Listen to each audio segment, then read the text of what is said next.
watching my shot on 440? Yeah. Okay, he's like out front in the White House. He's out front. Now he's going back to the car.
are the party of transparency, and we believe in transparency. I think it's good for you to see certain aspects of Camp David. It's a very special place. But it was not, I guess the last visit was with Eisenhower, where they allowed you onto the actual campus. And it's a long time ago, but never into this room. I want to thank all of you for being here. And again, this is a cabinet meeting. It's open. We have done a lot of open cabinet meetings, and I feel it works out very well. Everybody can ask certain questions. We'll let you talk about certain things and answer because they're ongoing and very important. But this is one of the most talented teams ever to serve the United States and in the United States government. This is a talented group of people. Let's see, I'll go one after another. Yeah, it's a couple of stiffs, but that's okay. No, it's an amazing group, and America is safer and stronger and far more successful than it was 2 years ago, and I think, frankly, that it ever was. I don't think it's ever been anything like this. We're building more factories, plants in this country than we've ever built before, and we'll be leaving this position. We're going to leave this country in very, very good shape.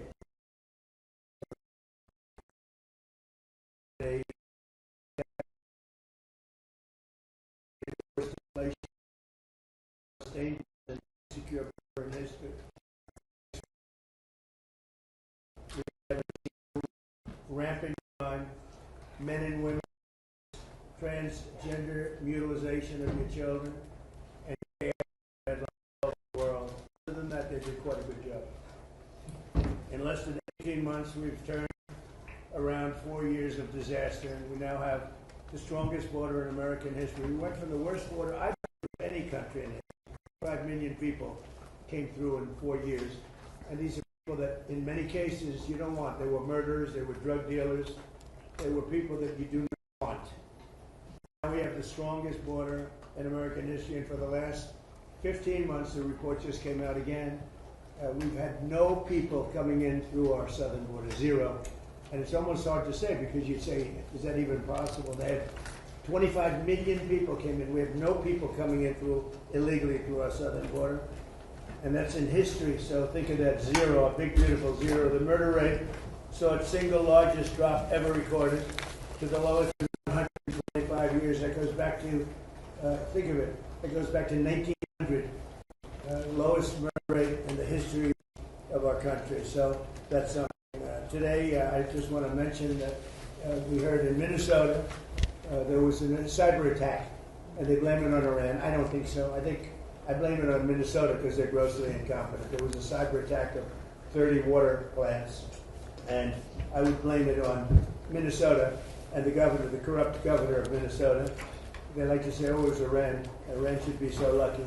Iran's got bigger problems than worrying about Minnesota. This month it was announced that inflation is dropping at the fastest rate in more than 6 years. Walmart, Sam's Club, Giant Eagle, and others are slashing prices by hundreds of grocery stores, and all of the stores, I mean, throughout the country, they're slashing prices. Something for a long time since my last administration. The stock market has set 73 all-time record highs since the election. That means all-time record highs, 73 days out of a very short period of time. And the typical 401k is up by more than $30,000. And when you think of that, if you add another $1,000 to it, it will be, we set the record in the last administration, a record still standing.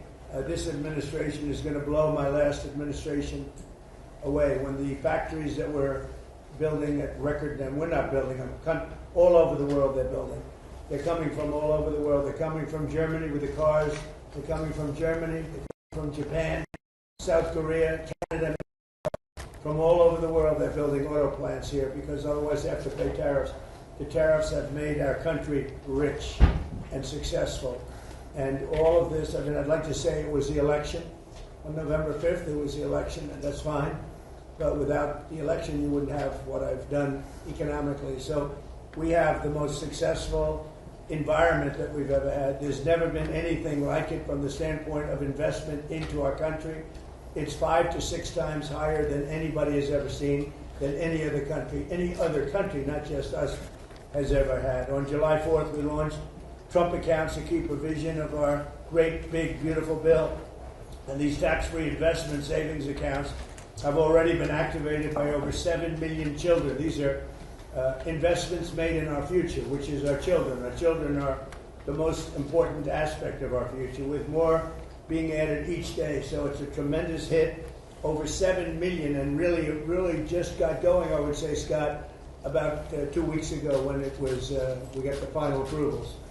And we have over 7 million. Actually, there's never been anything quite like that. But millions of accounts are pre-funded with $1,000 from the U.S. Treasury or generous gifts from private donors like Michael and Susan Dell and others who have given billions of dollars, billions. People are putting up hundreds of millions and billions of dollars into it and buying really a great future for children. When they turn 18 or when they turn 21, instead of having no hope, no future, they will end up with hundreds of thousands of dollars and maybe even more than that.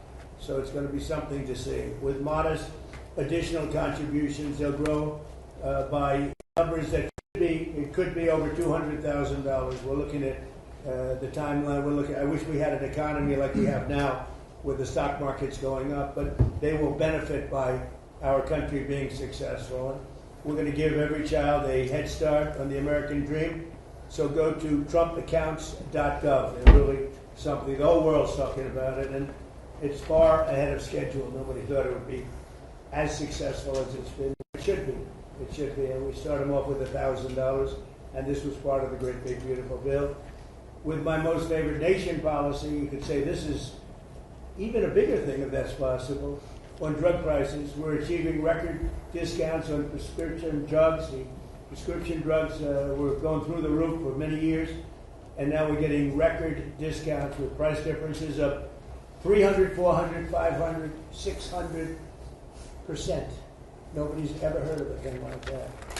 And what this is all about is that we had the highest prices anywhere in the world by far. Most expensive drugs, prescription drugs, and others. The highest in the world. The whole world was laughing at us. We paid for the rest of the world. We subsidized the whole world. And I said, we're not going to do that. And I started it in the first administration. I took it up. Obviously, Biden wasn't able to do anything about it because you had to get the consent of the drug companies, and you had to get the consent. More difficult would be the consent of other nations. The other nations had to agree, but they were paying a fraction, sometimes 10%, 20%, 40%, 70% less. So I had to call them, and I had to get them on, and I said, if you don't do it, we're going to have to charge you tariffs. And they all said no at first, very politely said, sir, we can't do that. We're not going to double our prices. They had to double their prices, and in some cases triple their price, and we would come down. So a pill that sold for $10 in Germany would sell for $130 in New York. Same pill from the same company, the same factory, the same plant, same laboratory, from $10, and we pay $130. I say, no. Now the world is a bigger place, so it's not as bad as it sounds for them. So they went up to 20, and we came down to 20.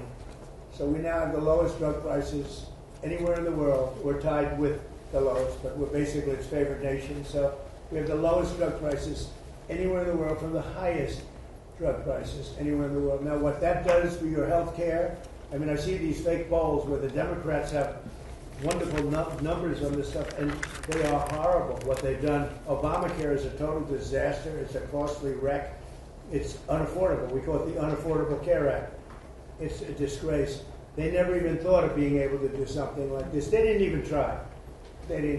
So I got the drug companies first, and then I got the countries. And the drug companies agreed because they knew the countries wouldn't agree.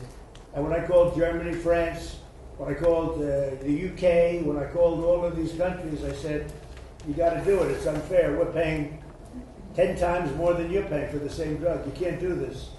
And they said, well, we're not going to do that because we're going to have to double our price in order to make you happy. I said, no, maybe you're going to have to triple your price. They said, well, we can't do it. I said, that's all right. You can't do it, then I can't do something also. And I'm going to charge you very substantial tariffs, which are far more than we're talking about. And they all said, we'd love to do it. We'd love to do it. It would be our great honor to do it. So nobody else would do this. This would have never happened. So your drug prices have gone down by numbers not even thinkable. My first term, I had the privilege of having lower drug prices from the beginning of the year till the end for the first time in 28 years. You remember. And I called a news conference to announce it. So the year had ended, and I was turned out 1/8 of a percent. 1/8 of a percent. Little tiny, this much. It went down that much during 1 year. First time in 28 years it went down. It was always like this, just up, more expensive. And I called a news conference. I was so proud of myself, and I said, ladies and gentlemen, first time in 28 years drug prices have gone down from January till the end of December. And I want to just congratulate everybody for being a part of this wonderful experiment. And 1/8 of a point. Now we're talking about 400, 500, 600% coming down. We pay the lowest drug prices anywhere in the world from the highest. So, and I'll say it again and again because the press doesn't want to report it. The fake news doesn't want to report it. They don't want to talk about it. What that does for healthcare, Bobby, is unbelievable because medicine's a big part of healthcare. So I wish that people would understand that, and I hope they're going to vote for us in the midterms because you'll see some stuff that will be horrible because they can blow it very fast if they don't know what they're doing. So your drug prices are great. I saw Spain yesterday, and I watched the catastrophe that took place. It looks like an invasion of a country by hundreds of thousands of people. And that same thing's going to happen to us if the Republicans don't get elected, except worse. Much bigger, much easier to get into, despite the fact that we have built thousands of miles of wall, which I said we were going to do. But we didn't have that, forget it. But we have the safest border in the world. If we're not in office, our country will be invaded at levels that made Spain look small time. And when I watched it, I said, boy, I'm going to say it because I knew you were going to be at Camp David. And I say, that's going to be a talking point for the midterms. Because when you look at what happened to Spain, they don't know what to do. And it's happening again today. They're coming in by the tens of thousands. They're just invading the country. And what that is weak law, bad management, but very liberal law. They passed a couple of laws, and people read. People are smart. They read from other countries, and they swam that 3-mile swim, or however they got in, but nobody's seen anything like it. That will look good compared to what's going to happen to the United States. The biggest thing, the worst thing that Biden did is allowing 25 million people into our country, because many of those people are criminals. They're murderers. A lot of murder. 11,888. A lot of them are gone now. We got them out. But they allowed people to come into this country that you can't allow to come into a country. We're also making an unprecedented investment in the United States Armed Forces, where we're doing great.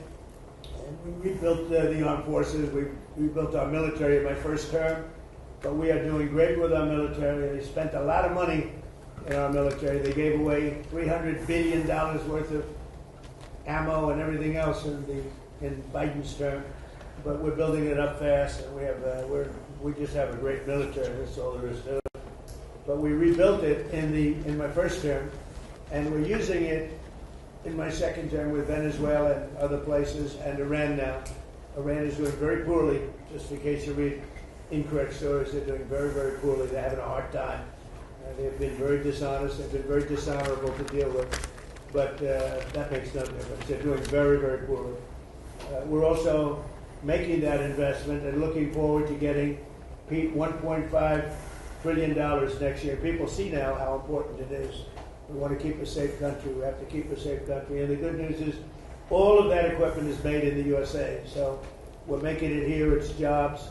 And each one of our defense groups are building literally at least 4 new massive plants as we speak, because we want them to move faster. We have the best equipment in the world, but we want them to move faster. We don't want to wait a year or a year and a half. We want to wait a week, maybe.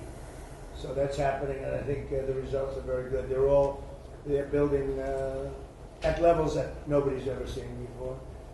And we've had tremendous success, and our military was just proud of it. Again, Venezuela was a one-day war, and we have a great relationship with Venezuela. We're working, we're partners with Venezuela now, taking out tens of millions of barrels of oil, and going to Houston, going to Alaska, going to Louisiana, going to different places for refineries, and it's been very much amazing.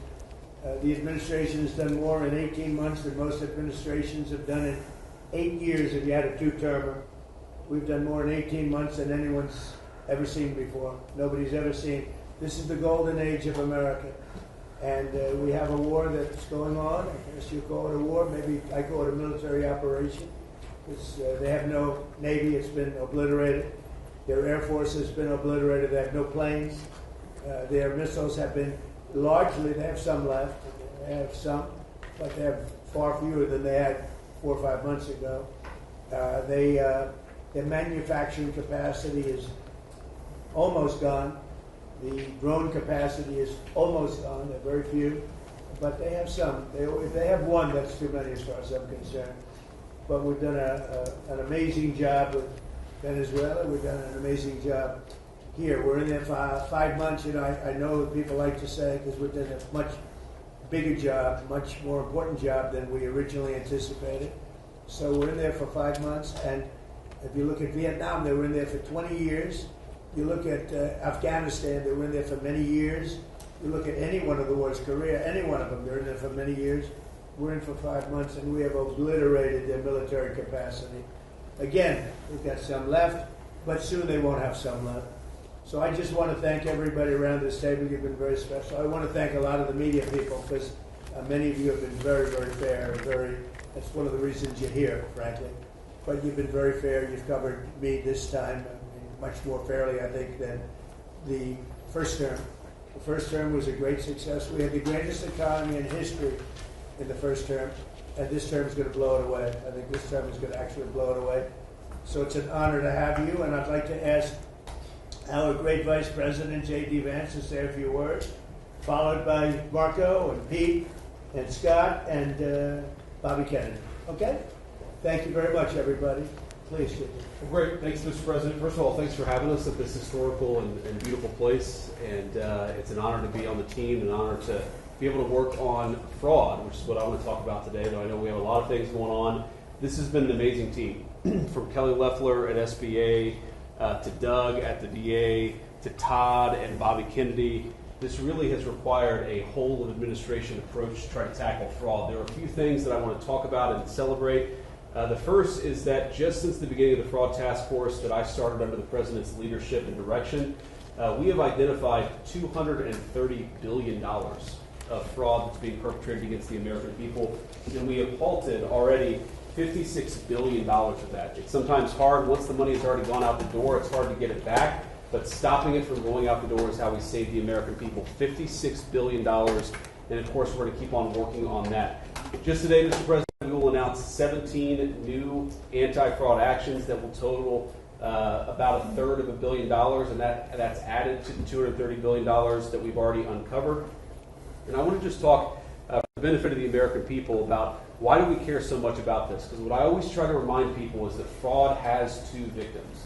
So, to give one concrete example, there is a program that is administered by Medicaid, and that program ensures that low-income moms and low-income babies have access to neonatal care. Now, I think most Americans probably share my view that this is one of the great things about the United States of America, that if we see a baby and we see a young mother that requires help, we help our fellow Americans. That's a good thing. It's something that we should be proud of. And yet, there is a program that has defrauded the moms and the babies who benefit from these. You've gotten people who've gotten rich by setting up false companies that are providing false services. So who loses in that equation? Number one, of course, is the American taxpayer that is $230 billion poorer because of the fraud that this country has let go on. But I actually think most importantly is that we've seen that program run out of money. So we've seen moms and babies unable to access the health care that they need because the fraudsters have gotten rich. That is a disgrace. And until the president ordered us to stop it, No one was doing anything about it. So we've made a lot of progress, Mr. President, in just under a year. We're going to keep on working at it because we believe the American people deserve to have their money spent as you and the Congress have directed it. There's big numbers here, finding tremendous numbers. They look like Elliot Ness. Does anybody know who they look like that group of people you have lined up behind you. They're doing a great job. Yes, sir. Billions, think of not millions, billions of dollars is being covered. Billions. And you haven't seen anything yet. We have things happening that people aren't going to believe. The level of corruption and fraud that took place under the Biden administration was unprecedented. And Minnesota, California, Maine, believe it or not. You know, you think of Maine as this wonderful place. Yep. It's the level of corruption is incredible. All over. So, great job. Thank you very much. Thanks, sir. Okay, please. Oh, my turn. Well, first of all, thank you for bringing us out here. I got the chance to drive for the first time in a year and a half. It was a golf cart,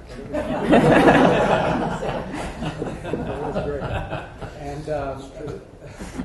so just a couple points that we all know. We've followed in the news, obviously, the events in the Middle East, and others we can talk about that. Not that they're not important, but there's some other issues happening around the world, Mr. President, that you've shown great leadership in that have not gotten nearly as much attention. I think they deserve to mention today. The first is the International Criminal Court is an illegitimate international organization that, frankly, illegitimate. They've made themselves illegitimate because they claim that even if you're not a member of that court, they can come after you.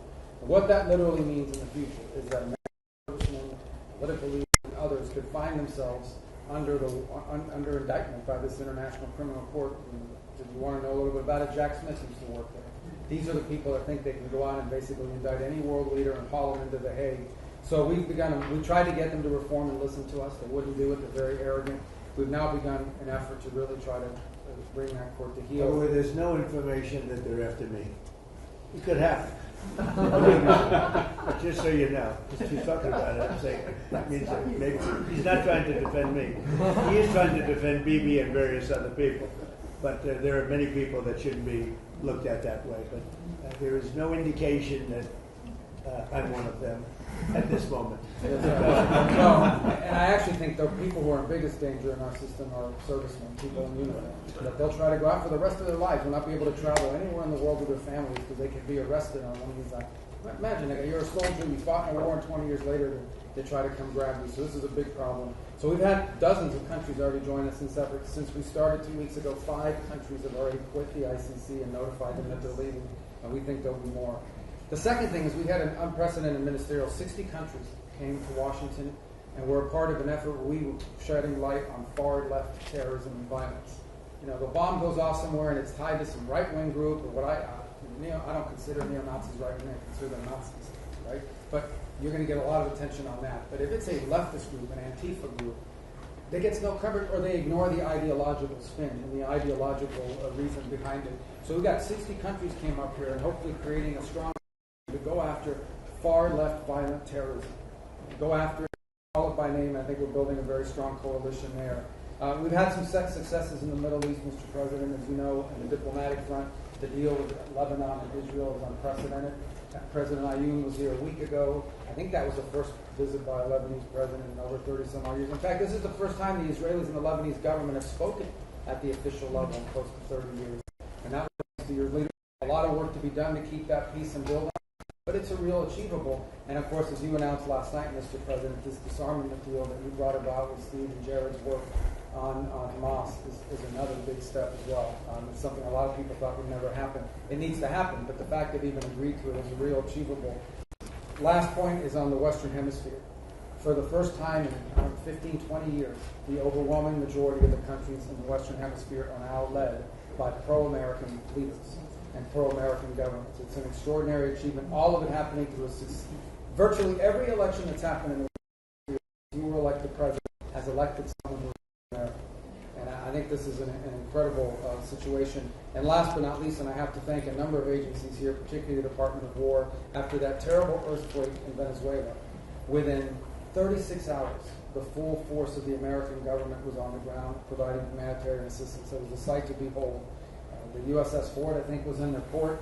Our Marines and armed service personnel were helping run their airport and their tower. It is one of the fastest, most dramatic, and most effective humanitarian responses certainly recent history, if not ever. And they came at the direction of the president. In fact, within an hour of that earthquake hitting, I remember because I was overseas, the president called and said, make sure we go in there and help these people recover from this. And we did. And thanks to your leadership, Mr. President. It's a great story.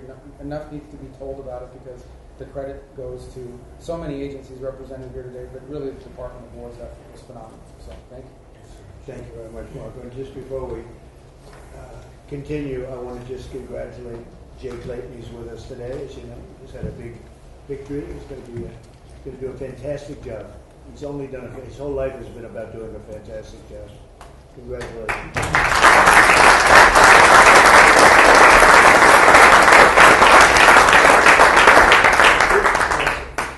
Well, thank you, Mr. President, for the invitation, the opportunity to be here. It's an honor for the War Department to help run this facility also, from the food to the fence line. It's an honor to have you, and it's great Americans here and all around the country and all over the world who are the core of what keep us safe. But in order to do that, you have to have a leader that's willing to put them in a position to do it. And that's my takeaway, Mr. President, is sort of 3 points. One, it takes courage. 2, it takes restoring a spirit, which you have done. And 3rd, it takes investment, and not just an investment, but a generational investment. And I think people miss that. The courage it takes to seal the border, to say we're going to do it every single day, and we're going to do it on behalf of the American people. The courage to bomb the Houthis and say we will maintain freedom of navigation. You wonder why they're not involved in this conflict, the Houthis, even though they're a proxy of Iran, because they felt the weight of American power for 45 days, and you had the courage to do that. Courage to do midnight hammer, conclude the 12-day war by obliterating their nuclear sites, something other presidents had the option on their table to do, but they never pulled the trigger because of the complications, because of the challenges, because of the risk. Courage to take on the cartels and drug boats, and now forming the ACCC, the America's Counter Cartel Coalition, with all those friendly governments that Marco talked about, who want to be shoulder to shoulder, not just with America, but with a bold, strong America with clear leadership. The courage to go get Maduro in the most dangerous, most heavily guarded house, inside the most heavily guarded fort, inside the most heavily guarded town in their capital city in the middle of the night, and change the entire dynamic of that country and that region. And the world saw what the American military was capable to do, but that doesn't happen unless the commander-in-chief says you're authorized to do it, and will take the handcuffs off when you do it to ensure that Americans come home. The courage to undertake epic fury and this Iranian regime and ensure they never have a nuclear weapon, which remains your commitment. And frankly, the courage to negotiate with people that have shown no willingness to do so honestly, with incredible negotiators who are the best in the world, and give them every opportunity to do it, give those things up peacefully. All of that takes guts. But that comes on the backs of the change in the spirit of our department. You talk about spirit all the time, and you're right to do so. When you rip out DEI, when you rip out social engineering and social justice, and you put in merit, and then you untie the hands of commanders to enforce discipline and accountability to get back to basics, then you get historic re-enlistment inside our ranks. Our best people, Mr. President, are staying because they want to be in that kind of department. And then historic recruitment record amongst young Americans. Every month, our department breaks records. And when did that trend line start? On Election Day, 2024, when the American people said, I want to serve under this president. And that new name, the Department of War, has become the ethos, the warrior ethos of our department. Again, spirit. And I will note, the flyovers will indeed continue until morale improves. But that's also spirit. Parades, 250, flyovers, the American people seeing and feeling their military in ways they have not in the past. That's spirit. And then finally, Mr. President, a generational investment. You rebuilt the military in your first term, and you've spent in your first year $1 trillion, and now we are committed in working with Congress to get $1.5 trillion. But this is not the same way we funded our department in the past. This is a businessman in charge. This is a deputy secretary of our department who's a turnaround guy, just like the president is, saying we will not fund money, we will not fund the department the way we have in the past. In fact, so far, $75 billion in private investment from defense companies who are now investing in new plants, new equipment, new assembly lines to build the munitions of the future faster than ever possible. That's saving taxpayer dollars because the companies themselves are investing. That would never, the arsenal of freedom would never happen without you. So just like we use a lot of the things Ronald Reagan's buildup was a part of. In this administration and in future administrations, they will look back at Donald Trump and the buildup that he has done, and that will be the deterrence of the future will be established because of your investment. So thank you, Mr. President, for your leadership. Scott, please. It's an honor to be here in this historic place as we celebrate our nation's 250th anniversary. And I think if we look back to whether our founders, was President Washington, Thomas Jefferson, Alexander Hamilton, could not have imagined the economy that we would have created. It is the envy of the world. And as you said, we have record investment coming in. We've never seen anything like it. And we're pulling away from the rest of the world because of your leadership, the policies that you did from day one in terms of digital assets, in terms of technology, and bringing back American manufacturing. You've done it again. You had the incredible economy during your first term, and we are seeing that carry over here. And it is in stark contrast to the Biden economy, which was government jobs, government spending, and high inflation, the worst inflation in 50 years. And with the working families tax cut, which I will add, every Democrat voted against. Every Democrat voted against. It is the perfect barbell for this economy. On one side, you have full expensing for factories, for equipment, for farm structures. On the other side, your four signature policies, promises made, promises kept, no tax on tips, no tax on overtime, no tax on Social Security, deductibility of auto loans if you buy an American-made car. And the Americans are starting to feel it. Core inflation is low, consumer confidence is strong. We have the highest consumer confidence, came up today, in 5 months, and Main Street is back. Small banks are lending thanks to your policies. Small banks, community banks are lending again, and the Americans are starting to feel it. As you said, these Trump accounts are the most successful program launch in government history. We've had 7 million families sign up for them. We're going to get to open enrollment, and we will have 70 million families who have signed up for this. 38% of American families, households, have no exposure to our great equity market. And thanks to you, we're going to have an ownership society.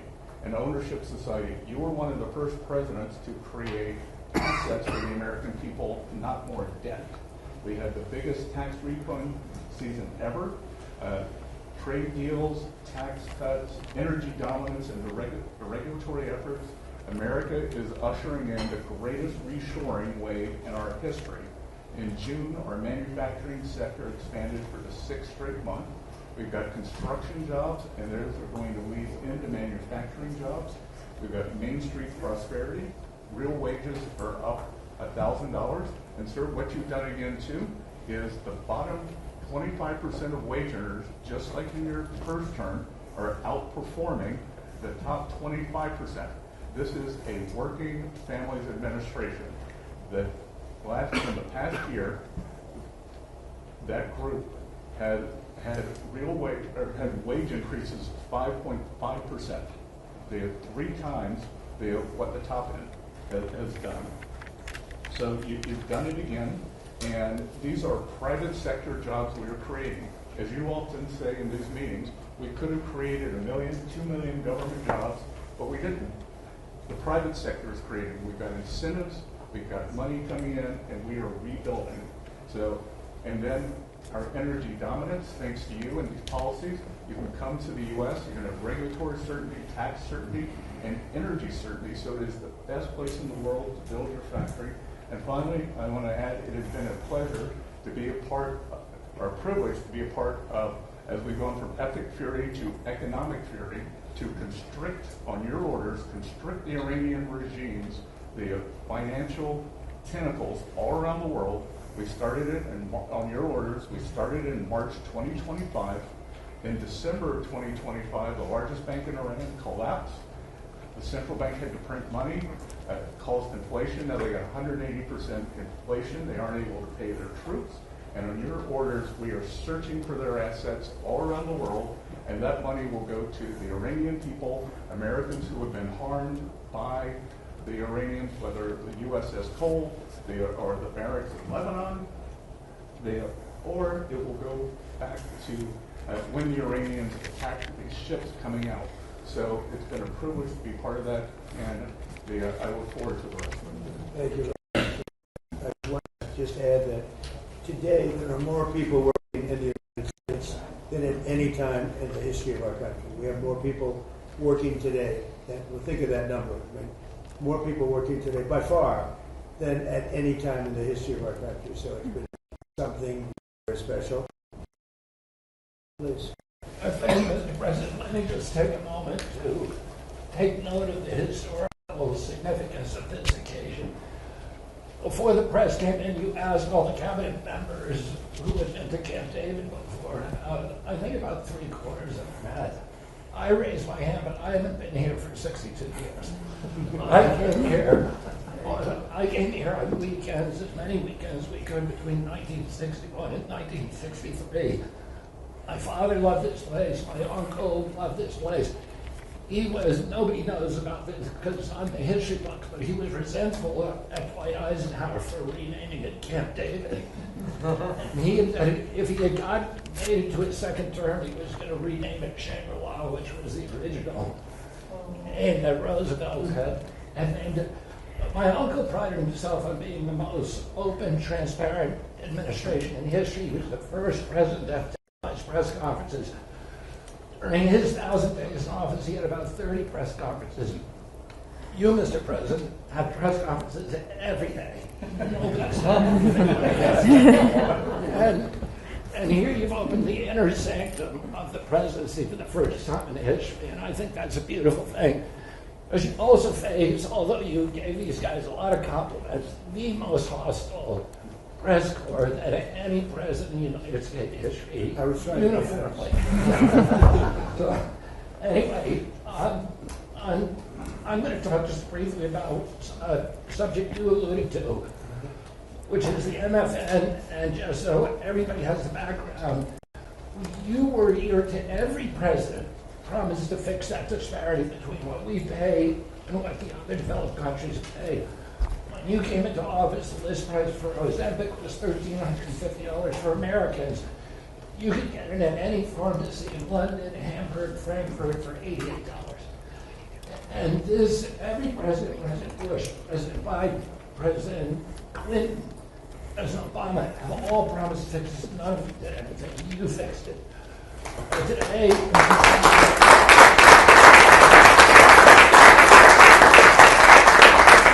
by the time you leave office, assuming that's in 2028, 95% of the drugs that are available to Americans, they will be paying the lowest prices in the world. Trump RX, just in a short time that since we put it out, has saved Americans $700 million. We now have 800 drugs on there. We have deals with Amazon, with GoodRx. We're adding more and more drugs every day. And I'll just give you one example. Praluent is a very popular cholesterol drug.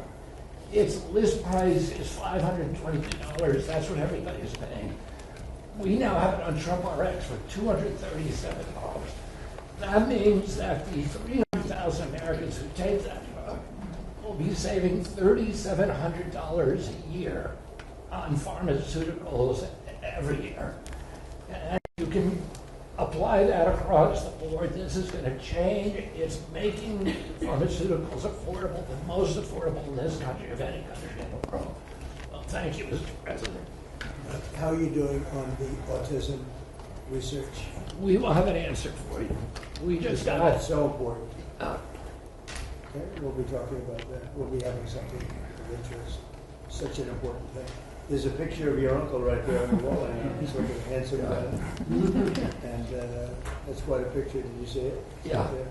So maybe that gave me the idea to start out, but it's quite a picture. Any questions? Mr. President, Mr. President. Go ahead.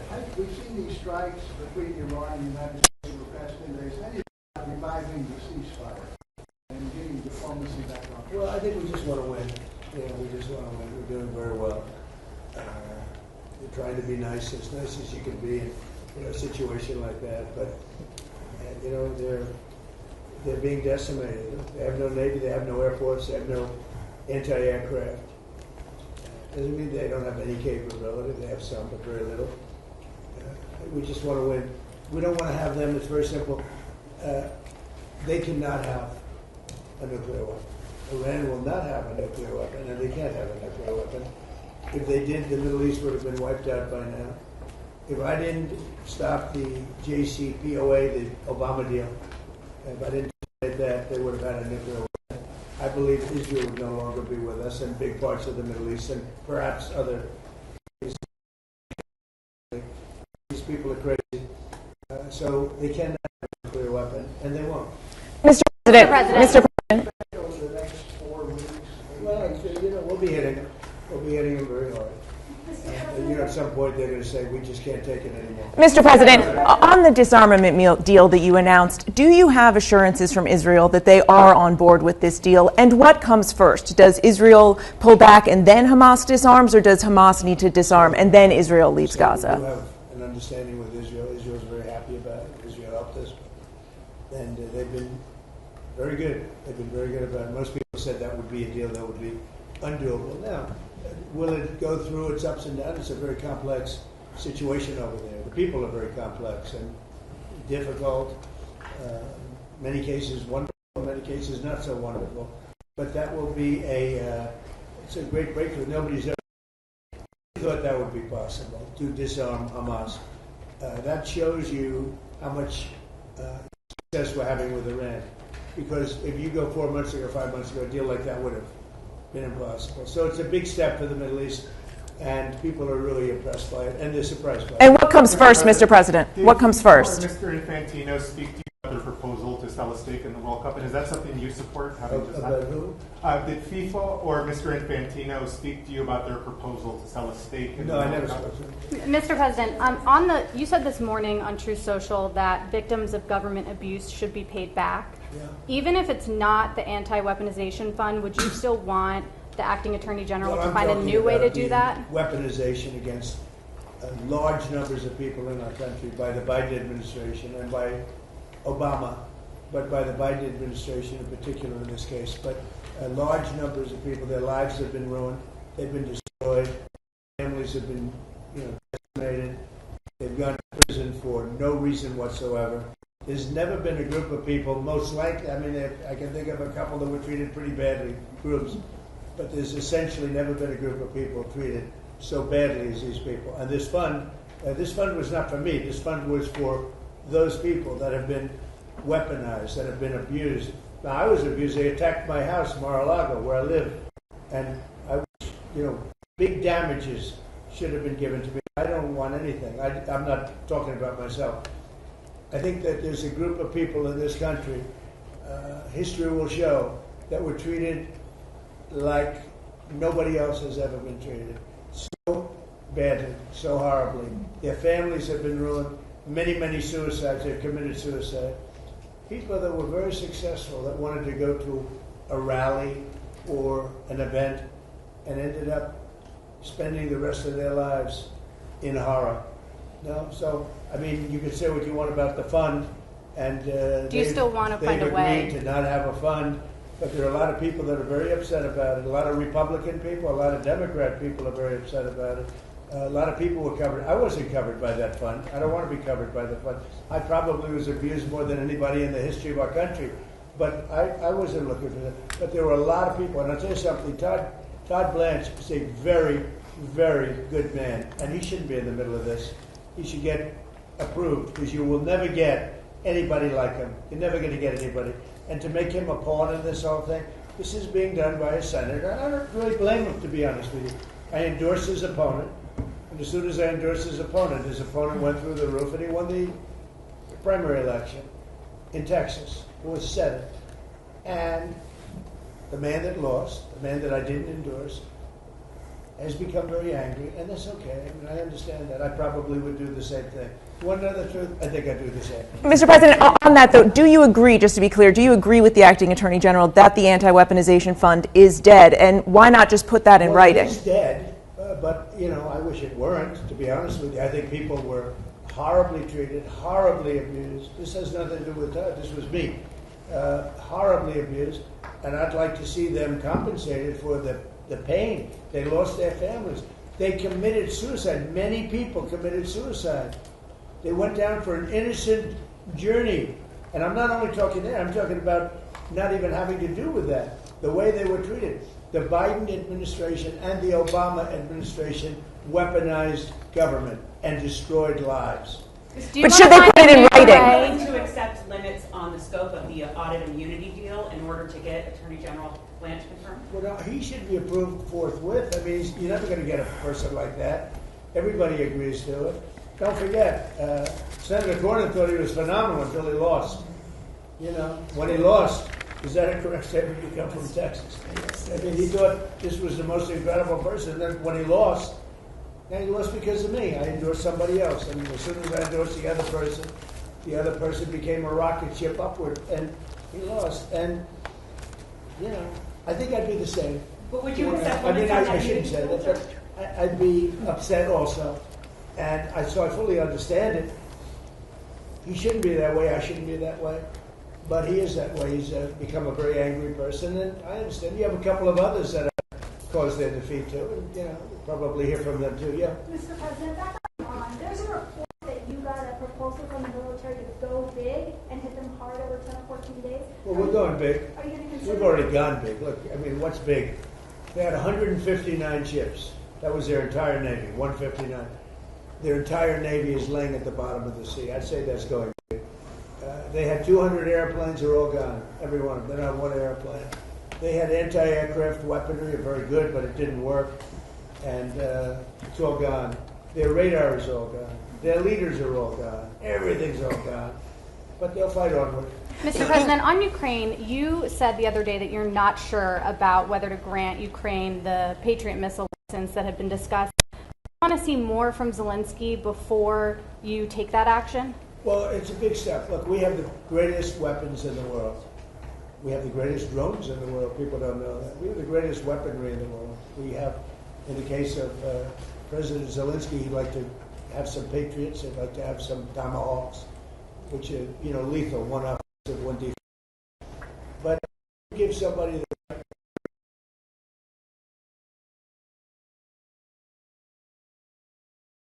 missiles were shot. They were going 8,600 miles an hour. 8,600. Now a car, if you go 60, it gets to be a little fast. If you go 100, 8,600 miles an hour, and they were big missiles. And they were shot at Jordan. And our guys were there. Bing, bing, bing, bing, bing. 5. Bing, bing, bing, bing, bing. So I don't want to be biting. I had to be very careful. That would have been a great sound bite. Right? There were 5 missiles, and we shot all 5 there before they got close. Nobody else has that capacity. These weapons are incredible. We have to be very careful about letting somebody build them. You know, it's very important now. We are building many plants now to make those and other. The Tomahawk missile is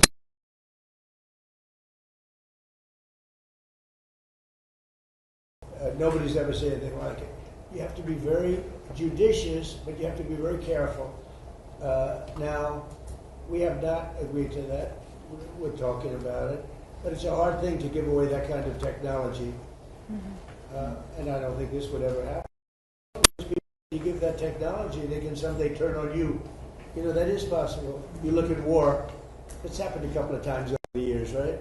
So we have to be very careful. I mean, we guard that. We have the greatest military in the world, but we have the greatest weapons in the world. Now we have to make them a little bit faster because we've given a lot away.